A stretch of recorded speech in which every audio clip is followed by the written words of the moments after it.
आज़ादी के बाद के दर्शनों की बात करें तो उसमें 3-4 रास्ते निकलते हुए दिखते हैं। एक रास्ता दिखता है डॉक्टर अंबेडकर का। डॉक्टर अंबेडकर ने कई दर्शनों पर ठीक विचार विमर्श किया, काफी सोचा समझा। उन्हें हिंदू धर्म में जो जाति प्रथा थी वो खत्म नहीं होती हुई दिख रही थी। नव्य वेदांत से भी उतना प्रभाव नहीं पड़ा जितना वो सोचते थे कि पड़ जाना चाहिए।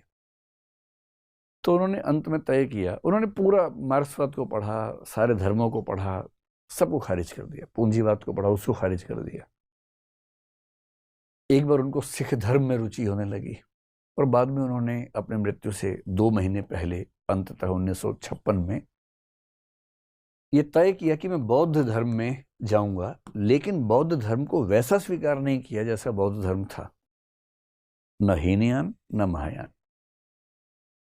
उन्हें पारलौकिकता बिल्कुल पसंद नहीं थी, जबकि महायान हीनयान दोनों में आप देखेंगे निर्माण तो माना ही जाता है, कर्म सिद्धांत माना ही जाता है।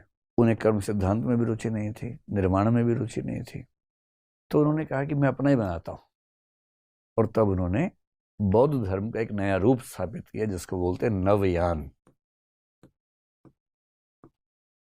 और इस पर किताबें लिखी और वो खुद इसमें शामिल हुए, उनके बहुत सारे समर्थक भी इसमें शामिल हुए, और तब से ये परंपरा, इसको नियो बुद्धिज्म भी कहते हैं। तो नियो बुद्धिज्म या नवयान ये 20वीं शताब्दी की एक नई परंपरा है जो बौद्ध दर्शन को और ज्यादा जमीनी रियलिस्टिक बनाती है, जिसमें परलोक की बातें खारिज कर देते हैं।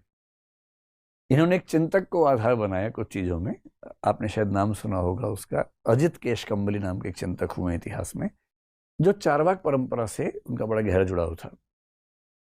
उनके एक बिंदु को आधार बनाकर नवयान की स्थापना हुई। जब हम नवयान पे पहुंचेंगे तब थोड़ा बहुत समझेंगे, अगर पहुंचेंगे तो। मुझे आपके चेहरे देख के लग नहीं रहा कि पहुंचेंगे, लेकिन अगर हम वहां तक पहुंच पाए तो फिर देखेंगे कि इन लोगों ने क्या कहा है। दर्शन थोड़ा बोरिंग विषय तो है ही, और वो भी इस उम्र में हंसने खेलने की। हनी सिंह की उम्र में आप अगर नवयान और ये सब पढ़ेंगे तो मुश्किल तो लगता ही है। दर्शन की भाषा में कहें, चारवाक होने की उम्र में यदि जैन हो जाएंगे या हीन यानी बौद्ध हो जाएंगे तो कैसे जीवन कटेगा, थोड़ा मुश्किल तो है ही। डॉक्टर अंबेडकर के अलावा